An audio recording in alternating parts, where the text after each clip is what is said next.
여러분, 성경학교 주제는 하나님이 세우신 챔피언, 영어로는 챔피언 콜드 바이 갓입니다. 내일부터 시작되는 초등 3부 여름 성경학교 주제 챔피언 콜드 바이 갓은 콜드 바이 갓, 하나님이 부르신이라는 뜻입니다.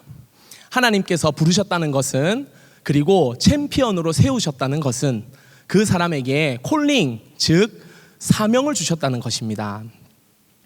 사명에 대해 우리가 잘 아는 성경 말씀입니다. 사도행전 20장 24절 말씀을 다 같이 함께 읽어보도록 하겠습니다. 시작. 내가 달려갈 길과 주 예수께 받은 사명 곧 하나님의 은혜의 복음을 증언하는 일을 마치려 하면은 나의 생명조차 조금도 귀한 것으로 여기지 아니하노라. 아멘. 오스왈드 챔버스의 주님은 나의 최고봉이라는 책이 있습니다. 아마 여러분들도 다들 잘 아실 텐데요. 최상의 하나님께 나의 최선을 드립니다 라는 구절로 유명한 책입니다. 주님은 나의 최고봉이라는 이 책의 묵상 내용인데요, 제가 한번 읽어드리겠습니다. 눈으로 자막을 따라오시면서 한번 잘 들어보시길 바랍니다. 주님으로부터 받은 사명이 있으십니까? 그렇다면 나는 그 사명에 충성해야 합니다. 주님께서 당신을 통해 이루실 뜻을 다 이룬 것을 아시고 주님이 말씀합니다. 잘하였도다 착하고 충성된 종아, 어느 날 예수님으로부터 이런 말을 듣는다는 것을 생각해 보십시오. 우리는 모두 인생에서 자기에게 가장 잘 맞는 것을 찾아야 합니다. 영적으로는 우리가 사명을 받으면 그것을 찾게 되는 것입니다. 이때 주님께서 주신 사명을 이루기 위하여 우리는 주님과 동행해야 합니다. 주님을 섬기는 데 있어서 어떻게 주를 섬겨야 할지 우리에게는 선택권이 없습니다. 오직 주님의 맡기신 사명에 절대적으로 충성하는 것 밖에는 없습니다. 여러분이 하나님과 가장 가까운 관계에 있을 때 주님이 주신 사명에 충성하십시오. 이 책에서 사명에 대해 묵상하고 있는 내용입니다. 사명이란 무엇인가? 사명을 받았다고 하는 우리들은 어떻게 충성해야 하는가? 이 묵상글을 읽고 난 물음에 대한 어느 작가님의 글귀입니다. 사명이란 내가 있어야 할 자리에 있는 것이고, 충성이란 그 자리에서 최선을 다하는 것이다. 사명, 부름받은, 콜링이라고 하는 것은 하나님이 내게 있으라 하신, 말씀하신 그 자리에 내가 있는 것입니다. 충성은 내가 있어야 하는 그 자리에서 최선을 다하는 것입니다. 사명의 자리에 내가 정위치하여서 그 하나님이 부르신 자리에서 최선을 다하는 것이 사명이자 곧 충성이라는 것입니다. 초등 3부를 비롯한 모든 다음 세대 친구들이 이 사명과 충성에 대해서 잘 이해하고 하나님의 부르심을 입은 사람은 어떻게 생각하며 어떻게 살아야 하는지를 훈련받아야 합니다. 이번 여름 성경학교에서 우리 친구들은 여러 성경 인물의 이야기를 통해서 하나님이 부르신 사람, 하나님이 사명을 주신 사람, 하나님이 세우신 챔피언이 어떻게 충성하고 또 순종하는지 배우게 될 것입니다. 총 10명의 인물을 통해서 배우게 될 텐데요, 제가 여기 대본대로, 여기 원고대로 쓴 거에서는 10명이라고 하면 성도님들이 우와 이렇게 놀라셔야 되는데, 놀란 눈치가 아니십니다. 10명은 기본이죠. 놀라지 마십시오. 요즘 믿음의 다음 세대에게 성경 인물 10명 정도 탐색하는 것은 아주 기본 중에 기본입니다. 오늘 10명은 다 말씀드리기에는 요즘 말로 너무나 큰 스포일러가 되기 때문에 딱 2명만 보도록 하겠습니다. 먼저 하나님이 세우신 챔피언, 믿음의 여인 라합입니다. 여호수아 2장에 라합의 이야기가 등장합니다. 가나안 정복을 앞두고 큰 성 여리고 앞에서 정복을 위한 정탐 중에 있는 이야기입니다. 가나안 정복을 앞두고 이방 여인이었던 라합은 모세의 출애굽에 대한 이야기를 알고 있었습니다. 이스라엘 사람들이 요단 동쪽 아모리 사람의 두 왕 시혼과 옥을 진멸시킨 일을 이미 알고 있었습니다. 그래서 여리고 사람들은 이스라엘을 심히 두려워하고 떨고 있었습니다. 라합은 이스라엘 정탐꾼 2명 앞에서 하나님을 찬양합니다. 그리고 여리고 정복의 때에 자기와 가족을 구원해달라고 부탁합니다. 이스라엘 정탐꾼은 라합과 약속을 하고 돌아갔습니다. 둘 사이에 약속의 증거로 삼은 것이 바로 붉은 줄입니다. 라합의 집에 유숙하던 정탐꾼이 여리고 왕의 군사들로부터 도망갈 때의 일입니다. 라합은 창문에 줄을 달아내려서 이스라엘 정탐꾼들을 구했습니다. 후에 이스라엘이 여리고를 치러 올 때 붉은 줄을 창에 맨 것으로 라합을 알아보기로 약속했습니다. 여호수아 6장에서는 라합의 이야기가 다시 한 번 더 등장합니다. 여호수아 군대가 여리고를 점령할 때 라합과 그의 가족과 그의 소유는 남겨두라고 말합니다. 여호수아 군대가 라합의 가족과 소유를 알 수 있었던 표식이 바로 붉은 줄이었습니다. 이 붉은 줄은 바로 구원을 상징하는 그리스도를 예표하는 것입니다. 라합은 여자였고 이방인이었습니다. 그런 라합의 이야기가 성경에 이렇게도 자세하게 기록된 이유는 우리가 알다시피 그녀가 예수의 조상이기 때문입니다. 마태복음 1장 예수님의 족보에서는 살몬과 라합이 보아스를 낳았고, 보아스는 루색에서 오벳을 낳고 오벳은 이새는 다윗을 낳았다고 기록되어 있습니다. 다윗은 다윗의 계보를 따라서 예수 그리스도가 오셨죠. 라합은 이방인이었지만 하나님에 대해서 알았고 하나님이 이스라엘을 통해 행하신 일들을 믿었습니다. 하나님이 세우신 챔피언은 바로 하나님을 믿는 사람입니다. 라합의 이야기를 통해서 우리는 하나님을 믿는 사람은 반드시 구원을 얻으리라 선포하고 또 다짐할 수 있습니다. 구원을 이루시는 분은 라합이 달아내린 한 가닥의 붉은 줄처럼 하나님으로부터 내려온 한 사람, 오직 예수 그리스도밖에 없다는 것을 우리가 알 수 있다는 것입니다. 두 번째 하나님이 세우신 챔피언은 바로 의지의 용사 기드온입니다. 사사기 6장에서 8절을 걸쳐 기드온의 이야기가 등장하는데요. 기드온은 하나님을 믿고 또 강력하게 의지하여서 이스라엘을 승리로 이끈 사사입니다. 그런데 기드온은 날 때부터 하나님을 신뢰하고 또 믿으며 의지했던 사람이었나요? 우리가 잘 압니다. 그는 하나님을 처음부터 온전히 신뢰하고 의지한 사람이 아니었습니다. 그는 하나님을 대면했습니다. 당시에 여호와의 사자를 대면했다고 했으니까 하나님을 만났다는 것입니다. 그런데 기드온은 하나님을 만나고서도 온전히 의지하지 못하며 하나님께 표징을 구했습니다. 여호와 하나님께서 이스라엘을 기드온의 손으로 구원하시겠다고 말씀하셨지만 그는 여호와께 표징을 구했습니다.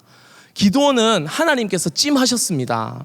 하나님은 그를 미디안 족속의 손에서 이스라엘을 구원할 사람으로 정하셨습니다. 하지만 기드온은 그것을 확인하고도 온전히 신뢰하지 못했습니다. 두려워했습니다.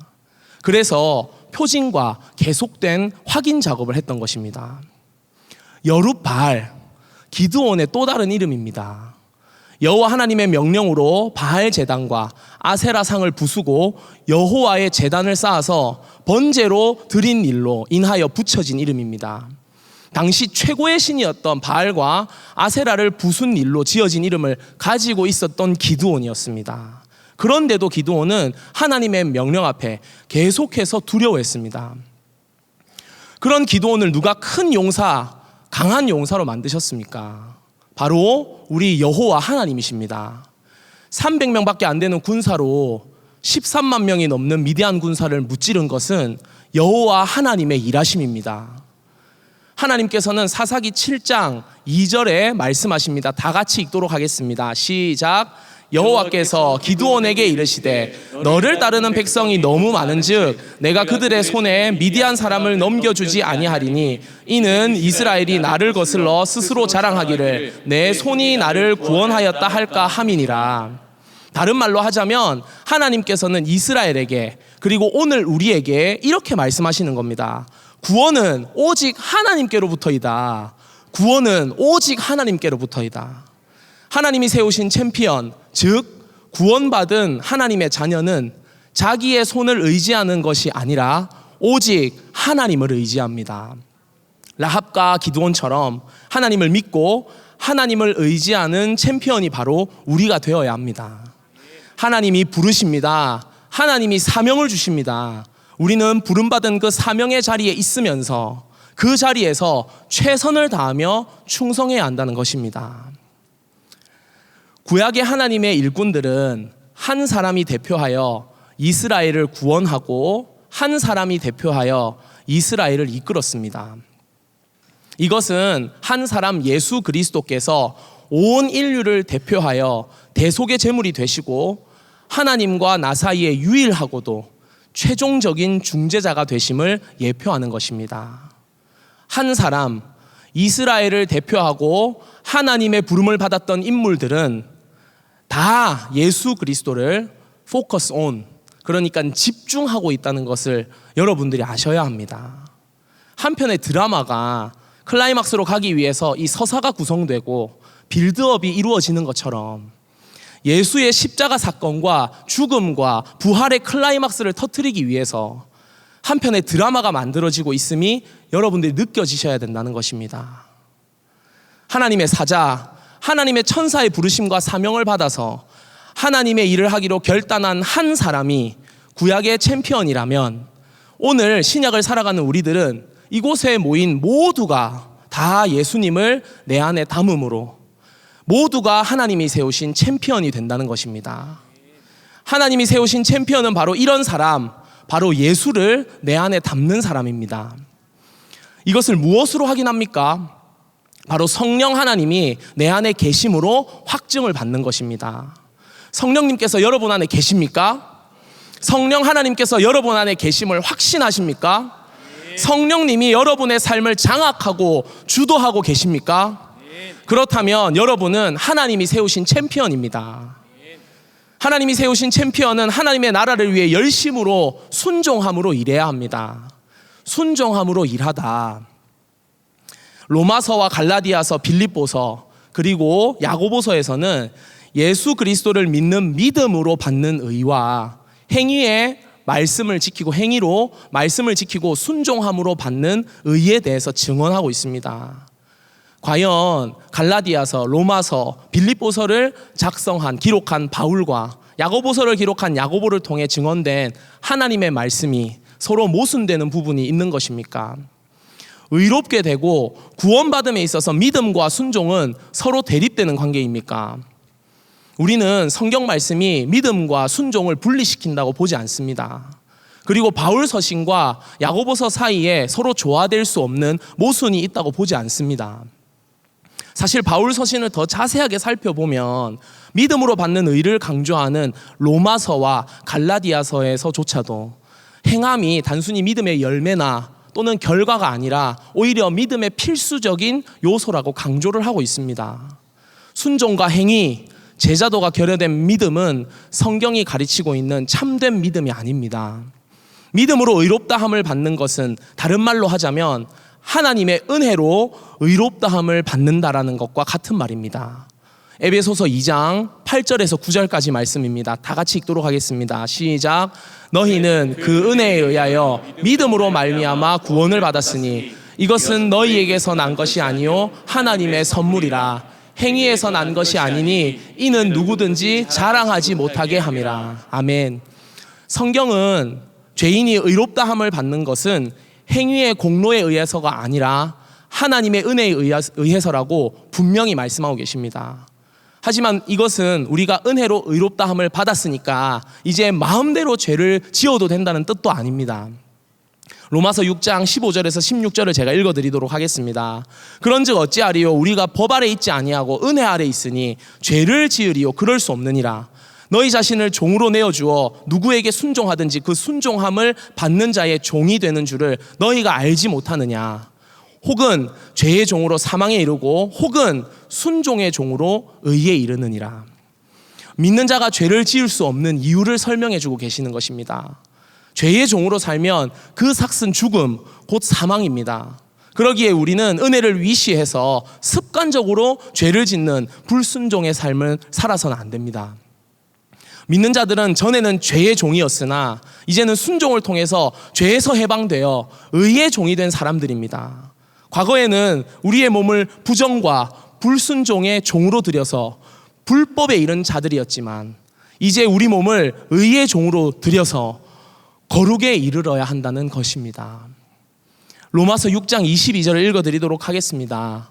그러나 이제는 너희가 죄로부터 해방되고 하나님께 종이 되어 거룩함에 이르는 열매를 맺었으니 그 마지막은 영생이라. 아멘. 우리는 하나님께 종이 되어 거룩함에 이르는 열매, 즉 순종의 열매를 맺어야 합니다. 이곳에 모인 모든 성도님들, 이제 결단하십시오. 사랑하는 다음 세대도 믿음의 본이 되는 성도님들의 결단을 보고 따라서 결단해야 됩니다. 무엇을 죄송합니다. 제가 너무 긴장을 해가지고 이렇게 사투리가 가끔씩 나오는데요. 원고에는 무엇을 결단하시겠습니까? 이렇게 적어놨는데 무엇을 결단할 깁니까? 이렇게 말씀드릴 뻔했습니다. 여러분, 무엇을 결단하시겠습니까? 바로 우리는 예수를 결단해야 됩니다. 예수가 곧 순종이시기 때문입니다. 예수를 결단해야 됩니다. 예수가 곧 거룩함이시기 때문입니다. 예수를 결단해야 됩니다. 예수가 곧 의로움이시기 때문입니다. 예수를 결단해야 됩니다. 예수가 곧 진리이시기 때문입니다. 구원은 우리에게 주신 하나님의 선물이자 완전한 하나님의 은혜라고 말씀드렸습니다. 하나님의 은혜, 하나님의 구원, 하나님의 선물에 대해서 아주 중요한 글귀가 있습니다. 이것을 지금 이야기하려고 제가 구원과 은혜에 대해 말씀드린 것입니다. 한번 들어보십시오. 그리스도 안에 있는 구원의 선물은 조건이 없는 것이지만 무조건적인 것은 아닙니다. 조건이 없는 게 무조건적인 것이고 무조건적인 것이 조건이 없는 것인데, 하나님의 선물, 구원이 조건은 없는 것이지만 무조건적인 것은 아니라는 게 도대체 무슨 말입니까? 말이 이상합니다. 우리는 하나님의 은혜, 곧 구원의 선물을 아무 조건 없이 받은 것이 맞습니다. 하나님께서도 우리에게 아무런 조건과 다른 요구사항을 달지 않고 주신 것이 맞습니다.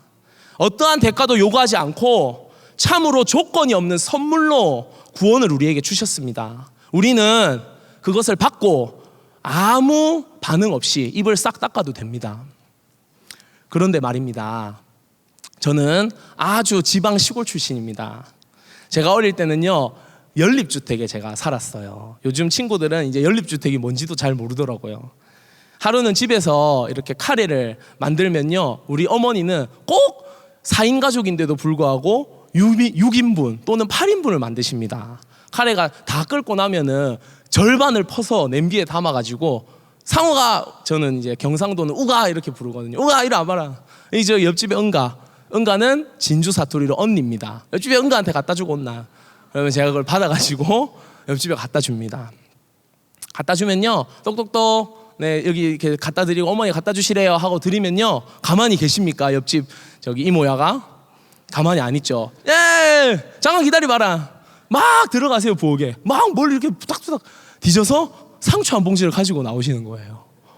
알고 보니까 아침에 장 보실 때 거기도 상추 한 봉지면 충분한데 꼭 옆집 사람 주려고 2봉지를 사가지고 한 봉지 절반을 덜어서 나눠주는 겁니다.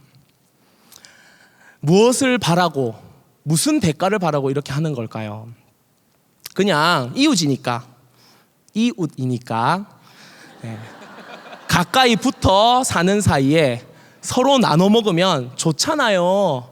아마 이 마음으로 했을 것입니다.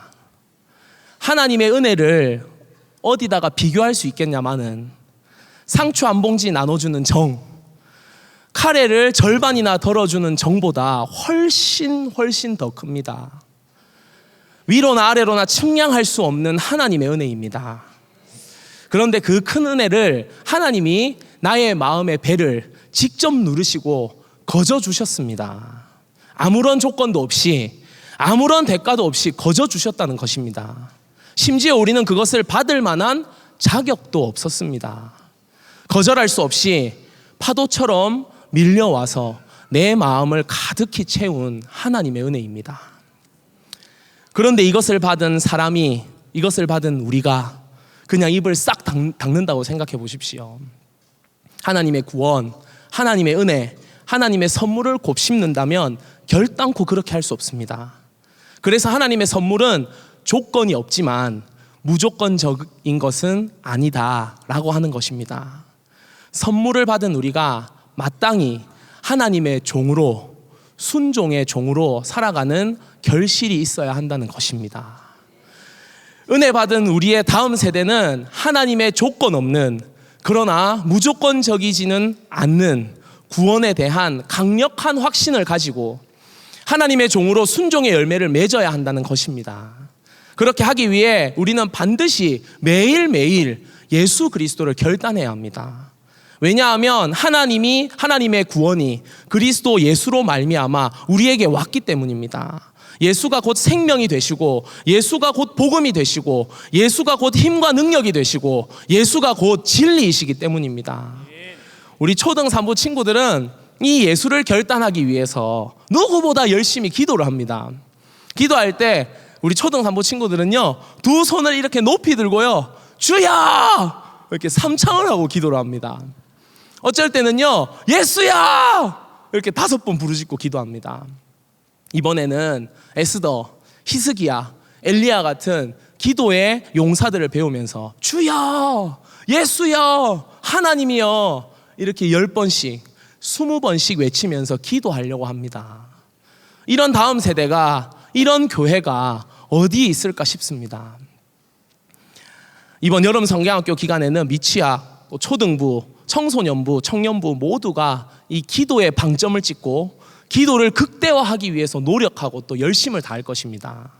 제가 담당하고 있는 초등 3부 성경학교는 바로 내일부터, 기억하십시오. 바로 내일부터 시작됩니다. 우리 성도님들 열심히 기도해 주시기를 당부드립니다. 중등부도 내일부터, 고등부는 수요일부터, 초등 2부는 금요일, 청년부는 8월 달에 시작합니다. 다음 세대가 이번 여름 사역을 통해 사명을 받은 하나님의 사람으로 세워지기를 기도합니다. 구원받은 하나님의 자녀로 확신을 가지고 순종의 열매를 맺기를 기도합니다. 어지럽고 혼탁하며 어둠과 흑암이 가득한 세상에 빛으로 오신 예수를 결단하여 빛이 드러나는 주님의 자녀로 세워지기를 기도합니다. 아멘, 아멘. 기도하겠습니다.